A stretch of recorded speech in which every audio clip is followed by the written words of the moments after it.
രണ്ട് സിറ്റിംഗ് എംഎൽഎമാർ ഏറ്റുമുട്ടുന്നു എന്നതാണ് വടകര പാർലമെന്റ് തെരഞ്ഞെടുപ്പിലെ പോരാട്ടത്തെ ഇത്തവണ ശ്രദ്ധേയമാക്കുന്നത്. ഇടതുപക്ഷ രാഷ്ട്രീയത്തിന് ശക്തമായ വേരോട്ടമുള്ള മണ്ഡലം ഇത്തവണ തിരിച്ചുപിടിക്കുമെന്ന ഉറച്ച വിശ്വാസത്തിലാണ് LDF പോരാട്ടത്തിനിറങ്ങുന്നത്. ഏറെ ചരിത്ര പ്രാധാന്യമുള്ള പാർലമെന്റ് മണ്ഡലമായ വടകര കേരളം ഉറ്റുനോക്കുന്ന പോരാട്ടത്തിനു കൂടിയാണ് ഇത്തവണ കളമൊരുങ്ങുന്നത്.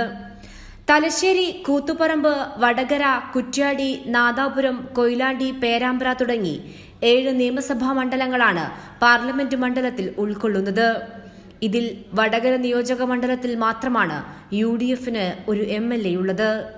2014 മുല്ലപ്പള്ളി രാമചന്ദ്രൻ സ്ഥാനാർത്ഥിയായിരുന്നപ്പോഴാണ് 3306 വോട്ടിന്റെ ഭൂരിപക്ഷത്തിന് UDF വിജയം സ്വന്തമാക്കിയത്.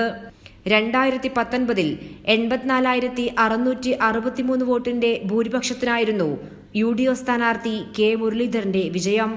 ഇത്തവണ കേരളത്തിന്റെ അതിജീവനത്തിന് കരുത്തു പകർന്നു നൽകിയ KK ശൈലജ ടീച്ചർ LDFനായി കളത്തിലിറങ്ങുമ്പോൾ UDFനു വേണ്ടി ഷാഫി പറമ്പിലാണ് മത്സരരംഗത്ത്. BJPയുടെ പ്രഫുൽ കൃഷ്ണയാണ് മത്സരത്തിന് ഇറങ്ങുന്നത്. K മുരളീധരൻ ഏറെ ആഗ്രഹിച്ച മണ്ഡലം ഫ്ലെക്സ് ബോർഡുകൾ വരെ പതിപ്പിച്ചതിനും പ്രചാരണം ആരംഭിച്ചതിനും പിന്നാലെയാണ് ഷാഫി പറമ്പിലിന് വിട്ടു നൽകുന്നത്. അത് മണ്ഡലത്തിലെ UDFകാർക്ക് പോലും അതൃപ്തിയുണ്ടാക്കുന്നു. 2 സിറ്റിംഗ് MLAമാർ ഏറ്റുമുട്ടുന്നു എന്നതാണ് വടകര മണ്ഡലത്തിന്റെ പ്രത്യേകത. ഒരു കാലത്ത് കോലീബി സഖ്യത്തെ അതിജീവിച്ച് മികച്ച വിജയം LDF സ്വന്തമാക്കിയ മണ്ഡലം കൂടിയാണ് വടകര. ഇടയ്ക്ക് കൈവിട്ടുപോയ മണ്ഡലം വർഷങ്ങൾക്കിപ്പുറം തിരിച്ചുപിടിക്കാമെന്ന പ്രതീക്ഷയിലാണ് KK ശൈലജയെ പോരാട്ടത്തിനായി LDF കളത്തിലിറക്കിയിരിക്കുന്നത്.